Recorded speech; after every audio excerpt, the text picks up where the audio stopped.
നമസ്കാരം. നമസ്കാരം. ഇപ്പോൾ വലിയ എണ്ണ പ്രതിസന്ധിയാണെന്നാണ് നമ്മുടെ വിദേശ രാജ്യങ്ങളും നമ്മുടെ ദേശീയ മാധ്യമങ്ങളും പറയുന്നു. പക്ഷെ കേന്ദ്രം പറയുന്നു എണ്ണ പ്രതിസന്ധി ഇല്ല എന്ന് പറയുന്നു. അതിനിടയിൽ നമ്മൾ വെനിസ്വേലയിൽ നിന്ന് ഇപ്പോൾ എണ്ണ കൊണ്ടുവരുന്നുണ്ട്. അത് വലിയ ആശ്വാസമാണെന്ന് നമ്മുടെ ദേശീയ മാധ്യമങ്ങൾ റിപ്പോർട്ട് ചെയ്യുന്നു. അതിനിടയിൽ ഒരു വാർത്ത പുറത്തു വരുന്നത് ബ്രിക്സിന്റെ യോഗം സെപ്റ്റംബറിൽ ചേരാൻ പോകുന്നു. അതിൽ വലിയ രീതിയിലുള്ള നടപടികൾ അല്ലെങ്കിൽ വലിയ രീതിയിലുള്ള തീരുമാനങ്ങൾ ഉണ്ടാകും എന്നുള്ളതാണ്. ഈ ഒരു സാഹചര്യത്തിൽ, അതായത് ഈ യുദ്ധത്തിന്റെ ഈ ഒരു പശ്ചാത്തലത്തിൽ ബ്രിക്സിന്റെ ഈ യോഗം ചേരുന്നതിന് എത്രമാത്രം പ്രാധാന്യമുണ്ട്, എന്തായിരിക്കും അതിനകത്ത് നമ്മുടെ രാജ്യം കൊണ്ടുവരാൻ പോകുന്ന അത്ഭുതാവഹമായിട്ടുള്ള മാറ്റങ്ങൾ എന്ന് പല ആൾക്കാരും പറയുന്ന കാര്യങ്ങൾ, അതിനകത്തുള്ള വിമർശനങ്ങൾ വളരെ വലുതാണ്. അതുകൊണ്ടാണ് ചോദിക്കുന്നത്. ഇത് ഇന്ത്യയാണ് ഈ 2026 ബ്രിക്സിന്റെ അധ്യക്ഷ പദവിയിലേക്ക് എത്തിയിരിക്കുന്നത്. അതിൽ കഴിഞ്ഞ ദിവസം പല രാജ്യങ്ങളിലും ഒരു യോഗം നടന്നിരുന്നു. അതിനു മുമ്പ് AI ഉച്ചകോടി നടന്നിരുന്നു. ഇതെല്ലാം ബ്രിക്സിന്റെ കൂടെ പ്രാധാന്യമുണ്ടായിരുന്നു. കഴിഞ്ഞ ദിവസമാണ് റഷ്യൻ വിദേശകാര്യമന്ത്രി ഇന്ത്യയിലെ ബ്രിക്സ് യോഗത്തിൽ പങ്കെടുക്കാനായി എത്തുകയും ചെയ്തിരുന്നു. ഇപ്പോൾ ലോകം മുഴുവൻ അഭിമുഖീകരിക്കുന്ന പ്രശ്നം എണ്ണ ഒരു വലിയ പ്രതിസന്ധിയുണ്ട്. വെനസ്വേലയിൽ നിന്ന് നമ്മൾ എണ്ണ ഇറക്കുമതി ചെയ്താലും നമുക്ക് സാമ്പത്തികമായിട്ട് ലാഭമല്ല, നഷ്ടം തന്നെയാണ് അത് ഉണ്ടാക്കുന്നത്. എണ്ണ കിട്ടും എല്ലാവർക്കും എന്നുള്ളത് കവിഞ്ഞ് പ്രത്യേകിച്ച് അതിൽ ഒന്നും തന്നെയില്ല. എണ്ണ പ്രതിസന്ധി ഉണ്ടാകത്തില്ല, എല്ലാവർക്കും ഉപയോഗിക്കാനുള്ള എണ്ണ കിട്ടും എന്ന് മാത്രമേ ഉള്ളൂ അതിൽ നിന്ന് അർത്ഥമാക്കേണ്ട കാര്യം. അപ്പോഴും നമ്മുടെ ഈ സാമ്പത്തിക രംഗം അത് വലിയൊരു തുക ഡോളറിലേക്ക് മാറിക്കൊണ്ടേ ഇരിക്കുകയാണ്. വെനസ്വേലയിൽ നിന്ന് വാങ്ങിയാലും എവിടെ നിന്ന് വാങ്ങിയാലും ഇതിനൊരു തടയിടുക എന്നുള്ളതാണ്. അത് ഇന്ത്യ മാത്രം അഭിമുഖീകരിക്കുന്ന ഒരു വിഷയമല്ല. ബ്രസീൽ അടക്കം ഈ ഇപ്പോൾ നിലവിൽ ബ്രിക്സിലുള്ള 11 രാജ്യങ്ങൾ, അതുകൂടാതെ 9 രാജ്യങ്ങൾ, ഇതിന്റെ അതിഥികളായി എത്തുന്ന 9 രാജ്യങ്ങൾ, ഇവരെല്ലാം സമാനമായ പ്രതിസന്ധിയിലാണ്. ഈ 11 രാജ്യങ്ങളിലൂടെ ലോകത്തിന്റെ 46% ജനങ്ങളുണ്ട് എന്നുള്ളതാണ് അമേരിക്ക അടക്കമുള്ള രാജ്യങ്ങളെ ചിന്തിപ്പിക്കുന്ന ഒരു കാര്യം. ഇവിടുത്തെ ഒരു പ്രധാന വിഷയം കുറഞ്ഞ പക്ഷം ഈ രൂപയുടെ ഇല്ലെങ്കിൽ മറ്റു രാജ്യങ്ങളുടെ നാണയത്തിന്റെ ഈ ഇടിവിനെ പിടിച്ചു നിർത്താനായിട്ടുള്ള നടപടികളിലേക്കാണ് ആദ്യം കിടക്കുന്നത്. എല്ലാവരും ഉറ്റുനോക്കുന്നതും ഒരുപക്ഷെ നടക്കാൻ ഏറെ സാധ്യതയുള്ളതുമായ ഒരു പ്രഖ്യാപനം ഈ ബ്രിക്സ് രാജ്യങ്ങളുടെ ഒരു യൂണിറ്റ് നിലവിൽ വരും എന്നുള്ളതാണ്. യൂണിറ്റ് എന്ന് പറയുമ്പോൾ ഒരു കോമൺ നാണയം വരുന്നു. അത് ഒരു കറൻസി ആയിരിക്കില്ല, പകരം എല്ലാ രാജ്യങ്ങളുടെയും ബ്രിക്സിലുള്ള എല്ലാ രാജ്യങ്ങളുടെയും കറൻസികൾ ചേർന്ന ഒരു ബക്കറ്റ്, അതിനെയാണ് നമ്മൾ യൂണിറ്റ് എന്ന് പറയുന്നത്. ഈ യൂണിറ്റ് ആയിരിക്കും. അതായത് ഇപ്പോൾ കേൾക്കുന്ന വാർത്ത സ്വിഫ്റ്റ് കോഡ് ഇല്ലാതെ തന്നെ ഈ രാജ്യങ്ങൾക്ക് അങ്ങോട്ടും ഇങ്ങോട്ടും അവരവരുടേതായ നാണയത്തിൽ വിനിമയം നടത്താൻ കഴിയും എന്നുള്ളതാണ്. ഇപ്പോൾ നമ്മളെ സംബന്ധിച്ച് പറഞ്ഞു കഴിഞ്ഞാൽ ഇന്ത്യയും റഷ്യയും ഒക്കെ ആയിട്ട് രൂപ-റൂബിളിലാണ് കച്ചവടം നടക്കുന്നതെങ്കിൽ പോലും നമുക്ക് അത് വലിയ ലാഭകരമെന്ന് പറയാൻ കഴിയില്ല. കാരണം നമ്മൾ ഇതിന്റെ ഇരട്ടി അപ്പുറത്തുനിന്ന് എണ്ണ വാങ്ങുന്നു. വെനസ്വേലയിൽ നിന്നായാലും മിഡിൽ ഈസ്റ്റിൽ നിന്നായാലും മറ്റു കൺട്രീസിൽ നിന്ന് എണ്ണ വാങ്ങുമ്പോൾ വീണ്ടും അത് ഡോളറിലേക്ക് കൺവെർട്ട് ചെയ്യുകയാണ് പിന്നെയും ചെയ്യുന്നത്. അതൊരു വിഷയം തന്നെയാണ്. ഈ പ്രതിസന്ധി ഇങ്ങനെ നീണ്ടുപോയാൽ ഒരു വർഷത്തിനകം ഇന്ത്യയുടെ ഡോളറിനെതിരെയുള്ള മൂല്യം ഒരുപക്ഷെ 102 105 ഒക്കെ ആയി മാറാനുള്ള സാധ്യതകൾ വളരെ കൂടുതലാണ്. 105 ഡോളറിനെതിരെ ഇന്ത്യയുടെ രൂപ വരുന്നു എന്ന് പറയുമ്പോൾ സ്വാഭാവികമായും നമുക്കുണ്ടാകുന്ന പണപ്പെരുപ്പം അടക്കമുള്ള കാര്യങ്ങൾ മറ്റൊരു തരത്തിൽ ചിന്തിക്കേണ്ടതായ വിഷയമാണ്. അപ്പൊ ഇങ്ങനെ നിൽക്കുമ്പോഴാണ് ഇവിടെ യൂണിറ്റി എന്ന് പറയുന്നത്. കാരണം ചൈനയെ സംബന്ധിച്ച് നിർണായകമാണ്, ഇന്ത്യയെ സംബന്ധിച്ച് നിർണായകമാണ്, റഷ്യ, ബ്രസീല്, ഒപ്പം ഇതിനകത്ത് ഉള്ള മറ്റ് രാജ്യങ്ങൾ, ഇന്തോനേഷ്യ അടക്കമുള്ള രാജ്യങ്ങളിലൊക്കെ ഇന്ന് വലിയ താല്പര്യം പ്രകടിപ്പിച്ചിട്ടുണ്ട്. കാരണം എല്ലാത്തിലുമല്ല, എണ്ണയിലേക്കല്ല, മറ്റ് ഉൽപ്പന്നങ്ങൾ പരസ്പരം കൈമാറുന്നു. അതായത് ലോകത്തിന്റെ 46% ജനവിഭാഗങ്ങൾ താമസിക്കുന്ന ഇടമാകുമ്പോൾ മറ്റു ഉൽപ്പന്നങ്ങൾ ഇതിൽ വഴി കൈമാറ്റം ചെയ്യപ്പെടാൻ കഴിയും. ഇപ്പൊ ബ്രസീലിലും എണ്ണ മറ്റുമൊക്കെ ഉണ്ട്, പക്ഷെ അത് കൊണ്ടുവരുന്നതിനുള്ള എക്സ്പെൻസ് വളരെ കൂടുതലുമാണ്. ഇവിടെ എണ്ണയുടെ കാര്യത്തിൽ മാത്രമല്ല, മറ്റു ഉൽപ്പന്നങ്ങൾ അങ്ങോട്ടും ഇങ്ങോട്ടും കൈമാറുന്നത് അവരവരുടെ തന്നെ, അതായത് ഓരോ രാജ്യത്തിന്റെ നാണയങ്ങൾ പരസ്പരം നൽകിക്കൊണ്ട്, അല്ലെങ്കിൽ ഓരോരോ രാജ്യത്തിന്റെ കറൻസികൾ പരസ്പരം നൽകിക്കൊണ്ട് മുൻപോട്ട് പോവുക. അതായത് ആ രാജ്യങ്ങൾക്ക് അത് കുറച്ചുകൂടി സാമ്പത്തിക സ്ഥിരത നൽകും, വ്യവസായം കുറച്ചുകൂടി വരും. പക്ഷെ ഇത് മറ്റൊരു തരത്തിലേക്ക് പോവുകയാണെങ്കിൽ അത് ഡോളറിന് വലിയ ഭീഷണി സൃഷ്ടിക്കും. അപ്പോഴും നമ്മളെ സംബന്ധിച്ച് ഈ എണ്ണയിൽ കൊടുക്കുന്ന തുക അത് ഒരു വലിയ രീതിയിൽ തന്നെ എഫക്ട് ചെയ്യുകയും ചെയ്യും. കാരണം നമ്മൾ ഏറ്റവും കൂടുതൽ, അതായത് 1 ലക്ഷം കോടി രൂപയാണ് ഒരു മാസം നമ്മുടെ രാജ്യം എണ്ണയ്ക്ക് വേണ്ടി, ക്രൂഡ് ഓയിൽ ഇറക്കുമതി ചെയ്യാനായി ഉപയോഗിക്കുന്നത്. ആ 1 ലക്ഷം കോടി രൂപയിൽ ഒരുപക്ഷെ ഈ UAE-യിൽ നിന്നും റഷ്യയിൽ നിന്നും ഇറക്കുമതി ചെയ്യുന്ന ആ ഒരു എണ്ണയ്ക്ക് ഒരുപക്ഷെ ഒരു 40% എണ്ണയ്ക്ക് മാത്രമാകും ആ ഒരു ഇന്ത്യൻ റുപ്പീസിൽ ചെയ്യുന്നത്. ബാക്കി അപ്പോഴും നമുക്ക് ഏതാണ്ട് ഒരു 60% ഡോളർ ഈ എണ്ണയിൽ തന്നെ പോകുന്നുണ്ട്, മറ്റ് കാര്യങ്ങൾ വേറെ പോകുന്നുണ്ട്. അപ്പം ഇതിനകത്ത് ഒരു പരിധി വരെ ഈ കൈമാറ്റം ചെയ്യുന്നത് മറ്റു രാജ്യങ്ങൾ. ഇതിന്റെ സമാനമായ രീതിയിൽ തന്നെ ഇന്ത്യ പ്രതീക്ഷിക്കുന്ന ഒരു കാര്യം, UK-യുമായും നമ്മൾ ഇത്രയും ഒരു ട്രേഡ്, അതായത് ഫ്രീ ട്രേഡിംഗ് കരാർ ഒപ്പുവെച്ചപ്പോൾ നമ്മൾ പറഞ്ഞൊരു കാര്യമുണ്ട്, ഭാവിയിൽ നമ്മൾ ഇന്ത്യൻ റുപ്പീസിൽ ട്രേഡിംഗ് നടത്താനുള്ള. ഇതിൽ ഒട്ടുമിക്ക രാജ്യങ്ങൾക്ക്, ലോകത്തുള്ള രാജ്യങ്ങൾക്കെല്ലാം താല്പര്യമാണ്. അവരുടെ നാണയത്തിൽ തന്നെ അങ്ങോട്ടും ഇങ്ങോട്ടും ട്രാൻസാക്ഷൻ നടത്തുന്നതിൽ. കാരണം എല്ലാവരും നമ്മളെപ്പോലെ തന്നെ ഈ ഒരു പ്രതിസന്ധി നേരിടുന്നുണ്ട്. ഈ രൂപയുടെ ബ്രിക്സ് വരുമ്പോ ഈ ലോകം ഏത് കറൻസിയാണ് വിശ്വസിക്കാൻ പോകുന്നത് എന്നുള്ളൊരു ചോദ്യം ഉണ്ടല്ലോ. അത് ചൈനീസ് യുവാൻ ആണോ, ഇന്ത്യൻ രൂപയാണോ, റഷ്യൻ റൂബിൾ ആണോ, അല്ലെങ്കിൽ ബ്രിക്സ് കറൻസി ആണോ വിശ്വസിക്കാൻ പോകുന്നത്? അങ്ങനെ വിശ്വസിച്ചാൽ തന്നെയും ഈ ബ്രിക്സ് കറൻസിയുടെ പിറകിലുള്ളൊരു സാമ്പത്തിക ശക്തി എന്താണെന്നുള്ളൊരു ചോദ്യം അവിടെ ഉയർന്നു വരുന്നുണ്ടല്ലോ ചേട്ടാ. അതാണ് ഞാൻ വിശദമാക്കി പറഞ്ഞത്. അതാണ് ഞാൻ തുടക്കത്തിലേ പറഞ്ഞത്. യൂണിറ്റ് എന്ന് പറഞ്ഞ്, അതായത് ബ്രസീലിൻ്റെതും ചൈനയുടേതും റഷ്യയുടേതും ഇന്ത്യയുടേതും ഇതിനകത്തുള്ള മറ്റ് അംഗരാജ്യങ്ങൾ ദക്ഷിണാഫ്രിക്കയുടേതും ഇതെല്ലാം കൂടെ ഒരൊറ്റ യൂണിറ്റ് ആക്കുക. അതായത് നമ്മൾ നമ്മുടെ കയ്യിലുള്ള തുക കൊടുക്കുക, ഇന്ത്യൻ റുപ്പീസ് കൊടുക്കുക, അതിന് തത്തുല്യമായ രീതിയിലുള്ള കറൻസി അവിടുന്ന് ഇങ്ങോട്ടേക്ക് നമ്മൾ മാറ്റി എടുക്കുക എന്നുള്ളതാണത്. അതായത് ഡോളർ എന്ന് പറഞ്ഞാൽ നമുക്ക് ഏകീകൃതമായിട്ടൊരു വിനിമയ ഉപാധിയാണെങ്കിൽ ഇത് അങ്ങനെയല്ല. അവരുടെ പണം തന്നെ അങ്ങോട്ടും ഇങ്ങോട്ടും ട്രാൻസാക്ഷൻ അവരുടെ പണത്തിൽ തന്നെ ട്രാൻസാക്ഷൻ നടത്തുക. അപ്പോൾ അതിനൊരു ഗുണം എന്തെന്ന് വെച്ചാൽ അതിൽ വിലക്കുറവുണ്ടാവും. സ്വാഭാവികമായി തന്നെ ഉൽപ്പന്നങ്ങൾ വിലക്കുറവുണ്ടാവും. ഇപ്പോൾ നമ്മൾ പിന്നെ ഈ റഷ്യയുടെ എണ്ണ മാത്രമല്ല വാങ്ങുന്നത്, വളം വാങ്ങുന്നുണ്ട്, ഒപ്പം തന്നെ മറ്റ് ഉൽപ്പന്നങ്ങൾ വാങ്ങുന്നുണ്ട്, ആയുധങ്ങൾ വാങ്ങുന്നുണ്ട്. ഇതുപോലെ തന്നെ ബ്രസീലുമായിട്ട് നമ്മൾ കുറച്ചു നാൾക്ക് മുമ്പ് ഒരു ബാർട്ടർ സമ്പ്രദായം ആരംഭിച്ചിരുന്നു. അവരുടെ ഒരു ചരക്ക് വിമാനം ഇങ്ങോട്ട് വാങ്ങിക്കൊണ്ട് നമ്മൾ അവർക്ക് പകരം 2 വിമാനങ്ങൾ നൽകുന്ന ഒരു രീതിയിലേക്ക് കാര്യങ്ങൾ പോയിരുന്നു.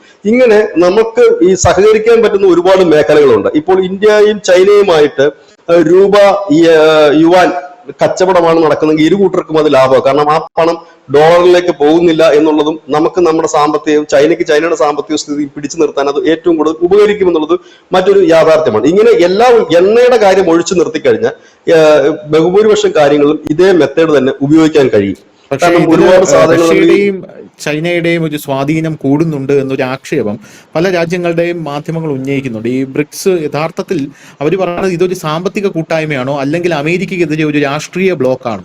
കാരണം ഈ റഷ്യയുടെയും ചൈനയുടെയും സ്വാധീനം ഇതിനകത്ത് കൂടി വരുമ്പോൾ അത് ഭാവിയിൽ നമ്മളെ ബാധിക്കില്ല എന്ന് മറ്റു പല രാജ്യങ്ങൾ, ഇപ്പോൾ സൗത്ത് ആഫ്രിക്കയെ പോലുള്ള രാജ്യങ്ങളിലെ മാധ്യമങ്ങളൊക്കെ ഇത്തരത്തിലുള്ള ഒരു വലിയ ഒരു ആവലാതി ഉന്നയിക്കുന്നുണ്ട്. റഷ്യയെ സംബന്ധിച്ച് ഒരിക്കലും അത് നടക്കില്ല. കാരണം എന്താ വെച്ചാൽ നമ്മളിപ്പോ റഷ്യയുടെ ഒരു വലിയ ഡീൽ ഇപ്പോൾ ഒപ്പുവെക്കുകയാണ്. അതായത് റഷ്യയുടെ സ്റ്റീൽ നമ്മൾ വാങ്ങുന്നു. സത്യത്തിൽ ഈ സ്റ്റീൽ വിൽക്കാൻ കഴിയാതെ നിൽക്കുന്ന ഒരു കണ്ടീഷനിലാണ് റഷ്യ ഇപ്പോൾ. നിലവിൽ ഈ ലോകത്തെ യുദ്ധങ്ങളും മറ്റും നടക്കുന്നുണ്ട്. റഷ്യൻ സ്റ്റീലുകൾ ബാക്കി ആരും വാങ്ങുന്നില്ല എന്നുള്ളതാണ്. അപ്പൊ അത് വാങ്ങാൻ ലോകത്തിലെ ഏറ്റവും കരുത്തുറ്റ ഏറ്റവും വലിയൊരു വിപണിയായി ഇന്ത്യ തയ്യാറെടുക്കുന്നു. ചൈനയെ സംബന്ധിച്ച് ഇപ്പോൾ അമേരിക്കയെ മറികടന്നുകൊണ്ട് ഇന്ത്യയുടെ ഏറ്റവും വലിയ വ്യാപാര പങ്കാളിയായി ചൈന മാറിയിരിക്കുന്നു. അതായത് നല്ലൊരു കച്ചവട സ്ഥലം, ഒരു വിപണി സ്ഥലം കളഞ്ഞുകൊണ്ട് ബാക്കി ആരും മുമ്പോട്ട് പോകില്ല. ഇപ്പോൾ ഈ സ്വാധീനം കൂടുന്നു എന്ന് പറയുമ്പോൾ ഒരു രാജ്യത്തിന്റെ വസ്തു വേറൊരു രാജ്യത്ത് വിറ്റാൽ കിട്ടുന്ന പണം കൊണ്ടാണ് ആ രാജ്യം മുമ്പോട്ട് പോകുന്നത്. അതല്ലാതെ ആ രാജ്യം അവിടെ മസിൽ പിടിച്ചിരുന്നു കഴിഞ്ഞാൽ ആ രാജ്യത്തിന് മുമ്പോട്ട് പോകാൻ കഴിയില്ല. അതായത് അവർക്കുള്ള എണ്ണ, അവർക്കുള്ള കൽക്കരി, അവർക്കുള്ള വളം, അവർക്കുള്ള സ്റ്റീല്. പക്ഷെ ഇവിടെ വലിയൊരു വിഷയം എന്ന് വെച്ചാൽ റഷ്യ ഇന്ത്യയിലേക്ക് വലിയ രീതിയിൽ സ്റ്റീൽ ഇറക്കുമതി ചെയ്യുമ്പോൾ അത് ആശങ്കപ്പെടുത്തുന്നത് ചൈനയാണ്. കാരണം ചൈനയാണ് ലോകത്തിലെ ഏറ്റവും വലിയ സ്റ്റീൽ ഉൽപാദകരായിട്ട് നിൽക്കുന്നത്. ഇന്ത്യയെ സംബന്ധിച്ച് സ്റ്റീൽ ഉൽപാദനത്തിന് ഒരുപാട് പരിമിതികളുണ്ട്. പ്രത്യേകിച്ച് കൽക്കരി പോലെയുള്ള കാര്യങ്ങൾ അതൊക്കെ ബ്രസീലിൽ നിന്ന് ഉൾപ്പെടെ നമ്മൾ ഇറക്കുമതി ചെയ്യുന്നുണ്ട്. ഇപ്പോൾ കൽക്കരി കൂടുതൽ ഇറക്കുന്നത് ഇത് അതിന്റെ ഈ റോ മെറ്റീരിയൽ ആയിട്ട് അതിന്റെ കിട്ടാത്തതും ഈ സ്റ്റീൽ ഉൽപാദനം ബാധിക്കുന്നുണ്ട്. സ്റ്റീൽ ഉൽപാദനം വന്നു കഴിഞ്ഞാൽ നമ്മൾ ഒരു വിപണി മാത്രമല്ല, സ്റ്റീൽ നമ്മൾ ഇറക്കുമതി ചെയ്യുന്നു എന്ന് മാത്രമല്ല ചൈന ആശങ്കപ്പെടുത്തുന്നത്. ഈ ചൈനയുടെ ഒരു കുത്തക എന്ന് പറഞ്ഞാൽ ഇത് ഈ സ്റ്റീൽ കൊണ്ട് ഉൽപ്പാദിപ്പിക്കുന്ന ഉൽപ്പന്നങ്ങൾ ലോകത്തിന്റെ പല രാജ്യങ്ങളും ചൈന വിറ്റഴിക്കുന്നുണ്ട്. ഈ ഒരു സ്റ്റേജിലേക്ക് ഇന്ത്യ കൂടി കടന്നു വരും. റഷ്യയെ സംബന്ധിച്ച് അവർ സാമ്പത്തികമായി തകർന്നു നിൽക്കുന്നുണ്ട്. അവർക്ക് ഈ സ്റ്റീൽ വിൽക്കുകയും ഒപ്പം തന്നെ അവരുടെ സംയുക്ത സംരംഭങ്ങൾ ഇപ്പോൾ തന്നെ 4 കമ്പനികൾ റഷ്യയിലേക്ക് നമ്മുടെ ഇന്ത്യൻ കമ്പനികൾ കഴിഞ്ഞ ഒരു വർഷത്തിനിടെ 4 കമ്പനികൾ അവിടെ സ്റ്റാർട്ട് ചെയ്ത് കഴിഞ്ഞിട്ടുണ്ട് സ്റ്റീൽ ഉൽപ്പന്നങ്ങളുമായി ബന്ധപ്പെട്ടുകൊണ്ട്. അത്തരം കമ്പനികൾ ഇവിടെയും വരികയാണെങ്കിൽ റഷ്യയെ സംബന്ധിച്ച് അത് സാമ്പത്തിക ലാഭമാണ്. കാരണം റഷ്യ എന്ന് പറഞ്ഞാൽ വളരെയധികം സാമ്പത്തിക പരാതികളിൽ നിൽക്കുന്നതാണ്. അപ്പൊ അവർക്ക് അവരുടെ റൂബിൾസ് എന്ന് പറഞ്ഞാൽ തന്നെ ലോകത്ത് ആരും എടുക്കാത്തൊരു സാധനമാണ്. അതാണ് മറ്റൊരു രസകരമായ കാര്യം. ഇന്ത്യൻ റുപ്പീസിന് പിന്നെയും കുറച്ചുപേര് എടുക്കുന്നുണ്ട് എന്നുള്ളത് മറ്റൊരു കാര്യം. അപ്പം ഈ ഒരു സാഹചര്യം നിലനിൽക്കുന്നുണ്ട് ഇവിടെ. അതായത് ഇതാണ് ഞാൻ നേരത്തെ പറഞ്ഞത്. ഇപ്പൊ നമ്മൾ ബ്രസീലിൽ നിന്ന് നമ്മൾ കോൾ വാങ്ങുന്നു. ആ കോൾ വാങ്ങുന്നതിന്റെ തുക ഇന്ത്യൻ റുപ്പീസിൽ നൽകുകയും ബ്രസീൽ നമ്മുടെ പക്കൽ നിന്ന് വാങ്ങുന്ന ഉൽപ്പന്നങ്ങൾക്ക് അവർക്ക് അവരുടെ നാണയം നൽകുകയും ചെയ്തു കഴിഞ്ഞാൽ നമുക്ക് സാമ്പത്തിക ബുദ്ധിമുട്ട് വലിയ രീതിയിൽ വരാത്ത രീതിയിൽ ഇത് മെയിൻറ്റെയിൻ ചെയ്ത് മുമ്പോട്ട് പോകാൻ കഴിയും. കാരണം ഈ രാജ്യങ്ങൾ ഒരു സാമ്പത്തിക കൂട്ടായ്മയല്ല രൂപം കൊള്ളുമ്പോൾ, പക്ഷെ ഇപ്പോൾ അവർ അതിനേക്ക് നിർബന്ധിതരാകുകയാണ് ചെയ്യുന്നത്. കഴിഞ്ഞ ദിവസം റഷ്യയും ചൈനയും തമ്മിലുള്ള കൂട്ടിക്കാഴ്ചയിൽ പ്രസിഡന്റ് വ്ളാഡിമിർ പുടിൻ പറഞ്ഞത് ലോകം ഏക ധ്രുവത്തിലേക്ക് പോകുന്നു, സ്വേച്ഛാധിപത്യ ഭരണത്തിലേക്ക് പോകുന്നു, അത് അനുവദിക്കാൻ കഴിയില്ല എന്നാണ് അവർ പറയുന്നത്. അത് അനുവദിക്കുന്നത് എന്തുകൊണ്ടാണ്? ഈ ഡോളർ എന്ന് പറയുന്ന ഒരു വലിയ സംഭവം അമേരിക്കയിൽ ഇരിക്കുന്നതുകൊണ്ട് മാത്രമാണ് അവര് അവരുടെ സൈനിക ശക്തി മാത്രമല്ല സാമ്പത്തിക ശക്തിയിലേക്കും അവർ അതാണ് നിൽക്കുന്നത്. അത് എന്റെ അടുത്തൊരു ഡൗട്ട്. അതായത് നമ്മൾ ഈ ഇന്ത്യ ലോകത്തിലെ ഏറ്റവും വലിയ എണ്ണ ഉൽപ്പാദിപ്പിക്കുന്ന എണ്ണ മേടിക്കുന്ന രാജ്യമാണ്. എണ്ണ മേടിക്കുന്ന രാജ്യമായിരിക്കുന്ന ഇന്ത്യ ഒരേ സമയം അമേരിക്കയുമായിട്ട് ബന്ധം പുലർത്തുകയും ഒരേ സമയം ബ്രിക്സിൽ അംഗമാവുകയും ഏറ്റവും വലിയ രാജ്യമാവുകയും ചെയ്യുമ്പോൾ എത്ര കാലം നമുക്ക് ഈ രണ്ട് ആൾക്കാരെയും ഒരേ തോണിയിൽ കൊണ്ടുപോകാൻ സാധിക്കും എന്നുള്ളൊരു ചോദ്യം ഇന്ത്യയിലെ മാധ്യമങ്ങൾ ഉന്നയിക്കുന്നുണ്ട്. കാരണം എത്ര കാലം ഇത് സാധിക്കും ഇന്ത്യക്ക് എന്നുള്ളത്. ഈ കാര്യം ആദ്യം പറഞ്ഞത് ശ്രീ നരേന്ദ്രമോദിയാണ് 2014. അന്ന് അദ്ദേഹം പറഞ്ഞൊരു കാര്യം ഇപ്പോഴും പറയുന്നുണ്ട്, ഇപ്പൊ അത് റഷ്യയോട് പറയുന്നുണ്ട്. അതായത് ലോകത്ത് ആർക്കും സെപ്പറേറ്റ് ആയിട്ട് നിൽക്കാൻ കഴിയില്ല, എല്ലാവരും കൂടെ സഹകരിച്ച് മാത്രമേ ഈ ലോകത്തിന് മുൻപോട്ട് പോകാൻ കഴിയൂ. വസുദൈവ കുടുംബകം എന്നാണ് ഭാരതത്തിന്റെ ലക്ഷ്യമെന്ന് അദ്ദേഹം പറയുകയും അത് വളരെ ക്ലിയർ ആയിട്ട് അദ്ദേഹം പറഞ്ഞിട്ടുള്ളൊരു കാര്യമുണ്ട്. എല്ലാവരും പരസ്പരം അങ്ങോട്ടും ഇങ്ങോട്ടും ഫ്രീ ട്രേഡിംഗ്, ആ വാക്ക് ആദ്യമായിട്ട് ഉച്ചരിക്കുന്ന ഒരു വ്യക്തി നരേന്ദ്രമോദിയാണ്. ഉച്ചരിക്കുക മാത്രമല്ല പല രാജ്യങ്ങളുമായിട്ട് ഫ്രീ ട്രേഡിംഗിലേക്ക് ഒപ്പുവെച്ചു. അത് ആദ്യത്തെ ഒരു ചുവടുവെപ്പാണ്. അതായത് എല്ലാവരുമായി പരസ്പരം സഹകരിച്ചെങ്കിൽ മാത്രമേ രാജ്യങ്ങൾക്ക് ഇനി വരും കാലത്ത് മുൻപോട്ട് പോകാൻ കഴിയൂ. അതായത് ഇപ്പോൾ ഫ്രീ ട്രേഡിംഗ് വരുമ്പോഴേക്കും നമ്മൾ UK ഫ്രീ ട്രേഡിംഗ് വെച്ചിരിക്കുന്നു, യൂറോപ്യൻ യൂണിയനുമായിട്ട് ഫ്രീ ട്രേഡിംഗ് വെച്ചിരിക്കുന്നു. ഫ്രീ ട്രേഡിംഗ് വരുമ്പോൾ രണ്ട് രാജ്യങ്ങൾക്കും അത് ഗുണകരമാണ്.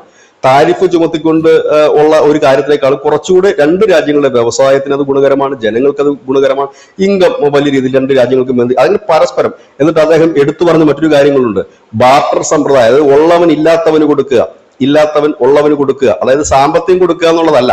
ഇപ്പൊ നമ്മുടെ രാജ്യത്ത് ഇല്ലാത്തത് മറ്റു രാജ്യത്തുണ്ടെങ്കിൽ അത് അവിടെ നിന്ന് ഇങ്ങോട്ടേക്ക് കൊടുക്കുക, ഈ ഫ്രീ ട്രേഡ് ഈ സീറോ താരിഫിലോ ഇല്ലെന്നുണ്ടെങ്കിൽ ഈ റുപ്പീസിലോ കൊടുക്കുക, ഇവിടുന്ന് അങ്ങോട്ടും അതേ രീതിയിൽ പോവുക. അങ്ങനെ പോകുമ്പോൾ മാത്രമേ ലോകം ഒരു വലിയ മുന്നേറ്റം നടക്കാൻ കഴിയൂ എന്നൊരു കൺസെപ്റ്റ് തന്നെ ലോകത്ത് ആദ്യമായിട്ട് വെച്ച് ആ ഗുണം സാധാരണ ജനങ്ങളിലേക്ക് എത്തുമോ എന്നുള്ളതാണ് അടുത്ത ചോദ്യം. കാരണം ഈ എണ്ണ ഉൽപാദകരുടെ ലാഭം മാത്രമാണോ ഈ ബ്രിക്സ് സംരക്ഷിക്കാൻ പോകുന്നത് വലിയൊരു ആശങ്കയുണ്ട്. ബ്രിക്സ് രാജ്യങ്ങൾ എണ്ണ വില സ്ഥിരപ്പെടുത്തണം എന്നുള്ളതാണ് ഇവരുടെ ഒരു മെയിൻ അജണ്ട എന്ന് പറയുന്നത്. അപ്പൊ ഇതിൽ എണ്ണ ഉൽപാദകരുടെ ഉൽപാദക രാജ്യങ്ങളുടെ ലാഭം മാത്രമാണോ ഇവർ സ്ഥിരപ്പെടുത്തുന്നത്? ഇത് സാധാരണക്കാരിലേക്ക് ഈ ഗുണം എത്തുന്നത് എങ്ങനെയാണെന്നുള്ളൊരു വലിയ ചോദ്യം അവിടെ പല ആൾക്കാരും ചോദിക്കുന്നുണ്ട്.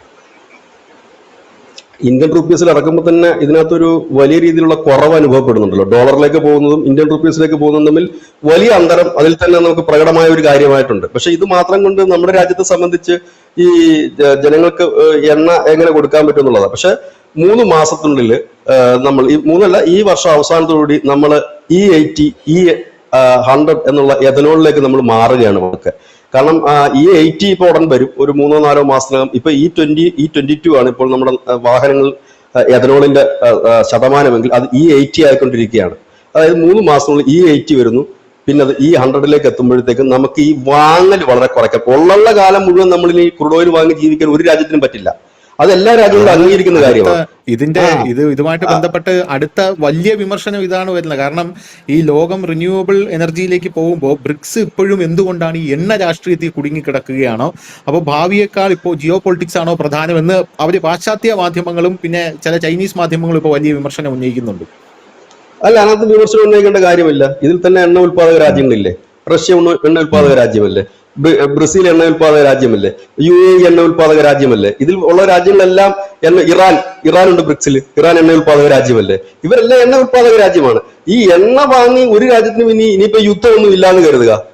ഈ എണ്ണ കൊണ്ട് ഇനി അധികം നാൾ മുൻപോട്ട് പോകാൻ കഴിയില്ല ഒരു രാജ്യത്തിനും. ഈ ക്രൂഡ് ഓയിൽ എന്ന് പറയുന്നത് ഒരു അക്ഷയഖനിയല്ല, അക്ഷയപാത്രവുമല്ല. ഇതിനൊരു എൻഡിങ് ഉണ്ട്. ഈ സാധനം പ്രകൃതിയിൽ നിന്ന് കിട്ടുന്നതാണ്. അതുകൊണ്ടാണ് സൗദി അറേബ്യ പോലെ UAE പോലുള്ള രാജ്യങ്ങൾ മറ്റ് പല ബിസിനസ്സുകളിലേക്ക് ആ രാജ്യം തിരിഞ്ഞു കഴിഞ്ഞു. എന്തുകൊണ്ടാണ് സൗദി അറേബ്യ സിനിമാ തിയേറ്റർ വന്നത്?